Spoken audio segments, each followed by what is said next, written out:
This is Hannibal and Piper here from thehannibaltv.com with some breaking news. WWE Hall of Famer, former world champion, the Iron Sheik, also known as Colonel Mustafa when he was part of Sergeant Slaughter's group in 91, has passed away at the age of 81, which, considering he was known since at least the 80s to partake in very serious drugs, and he was very open about that.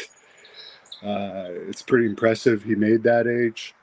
The cause of death hasn't been released yet, but he ended up outliving his partner, Nikolai Volkov, by many years. And Nikolai Volkov lived a very clean life, so he's always going to be remembered for helping start Hulkamania off and being one of the legendary characters in wrestling. There's a bunch of videos of the Iron Sheik on this channel that you could search up, the Hannibal TV, the Iron Sheik. I've met him twice. Once at WrestleCon 2013, where he was acting fully in character the entire time he was at the autograph table. I was at an autograph table with Billy Graham nearby, who also passed away recently, just before his 80th birthday. Then I met him again at the George Tragos Luthez Hall of Fame when he was honored, and that his induction ceremony is actually on the Hannibal TV.